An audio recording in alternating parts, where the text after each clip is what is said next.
1200 years ago, a small group of travelers in ragged clothes walked into the Chinese imperial palace.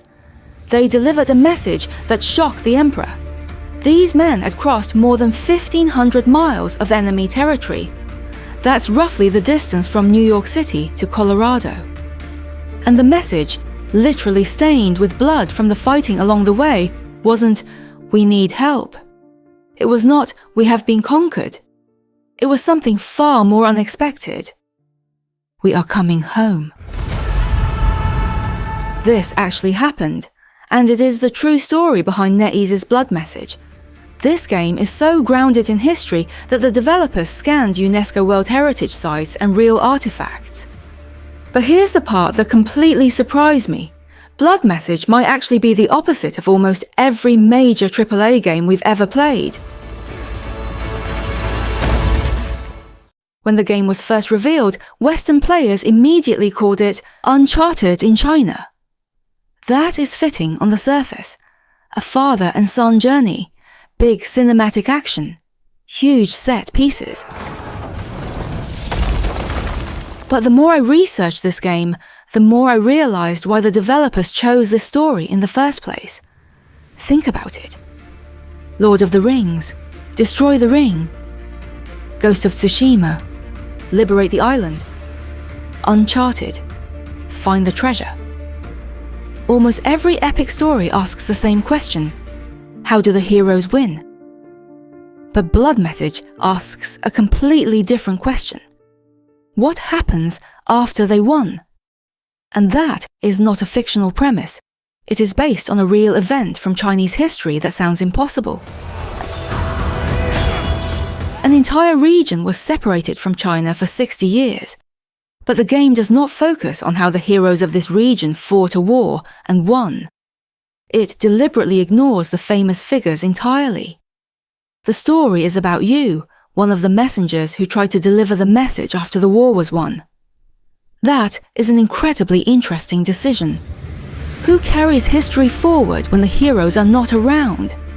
And once you learn the real stories behind this game, the whole thing becomes 10 times more interesting. So let's look at what you are fighting for. You play as a Chinese man living on the Silk Road, but you have never seen the Silk Road that exists in the legends. The one where merchants from China, Persia, Central Asia, and beyond freely exchanged goods, ideas, and cultures. The internet before internet was born. That world disappeared decades before you were born. While China was struggling with devastating internal rebellions, the Tibetan Empire seized the opportunity and took control of the Silk Road. And so you, a Chinese person born and raised there, grew up separated from your home country. Instead of trade and opportunity, all you have ever known is occupation, heavy taxes, and survival. You speak Chinese, but you have never even seen China. Home has become an idea instead of a place. And that might be the most fascinating part of this entire story. This is not a story about people returning home. It is a story about people trying to reconnect with a home they have never actually seen. Then one man decided that 60 years is long enough. He has never seen the Silk Road under Chinese rule either, but he inherited something more powerful than a sword. The memory of what life used to be. The memory of a world where towns were safe from raids, where trade and culture flowed freely on the Silk Road, where people of different backgrounds could live and rise on merit. So ever since he was a boy, he carried that memory like a fire. Reclaim the Silk Road, reopen its trade routes, give its people back the freedom to live for themselves. But he had one problem. The Tibetan Empire was a formidable military power. How does a local leader take on an empire? So he waited, not for 1 year, not for 5. He waited until he was 49. Imagine having a burning desire but choosing not to act. Imagine waiting for that uncertain timing while you train, organize, quietly build connections. Decade after decade. When internal conflict weakened the Tibetan Empire, General Zhang moved with decisive speed. He rallied the people against the oppressive nobles who ruled the region. Most of his armies were not even Chinese. They were the Tibetan people who were fed up with their own rulers. Against all odds, the uprising succeeded. Decades of occupation came to an end. Most games would make General Zhang the protagonist. Blood Message doesn't. His victory is where this game begins, because the developers are not interested in telling you how the heroes won. They are interested in what everyone else had to do afterward. And that shift in perspective changes the entire story. General Zhang sent teams of messengers to the Chinese capital. Their mission was simple. Tell the emperor what happened. Tell him the western frontier had returned. Tell him these people still wanted to be part of the Tang world.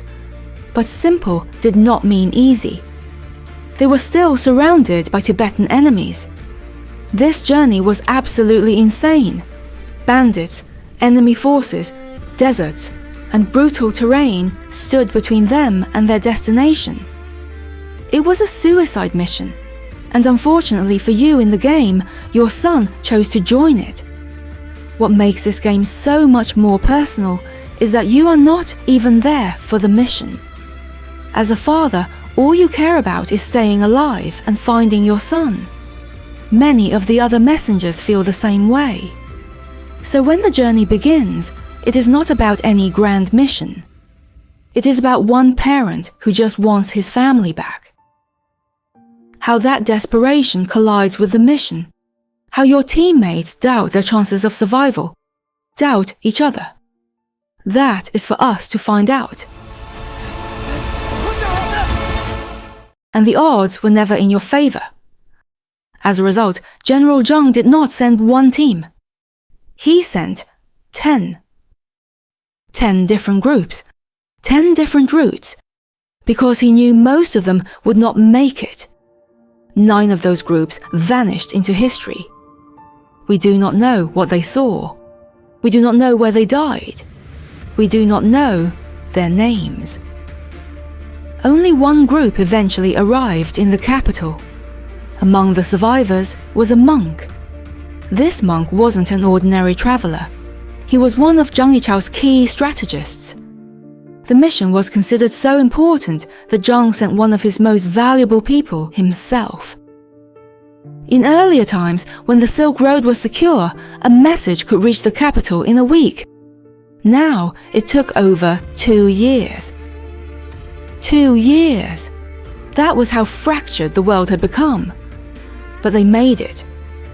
And when they walked into the palace in ragged clothes and handed over a blood message, it was the first news the Tang court had received from the Silk Road in over 60 years. In a strange way, this is one of the most hopeful stories I have ever seen adapted into a video game. Because once you strip away the gorgeous visuals, this might be one of the most unusual AAA premises we have seen in years. Most stories end when the kingdom is saved. Blood Message starts there. Most stories celebrate the people who changed history. Blood Message celebrates the people who carried it forward. We live in a world where a message crosses the planet in less than a second. And we are still asking the same question people asked 1,200 years ago. How do you keep people connected across an enormous distance? How do you remind someone where home is? History does not survive just because heroes win wars. History survives also because somebody remembers, somebody waits, and eventually somebody carries the message home. If that sounds interesting to you, consider subscribing. There are so many incredible Chinese stories that Western audiences have never had the chance to hear. That's what Goose Girl is all about. Blood Message, Where Winds Meet, Phantom Blade Zero. The history and real stories behind all of it. We are only getting started.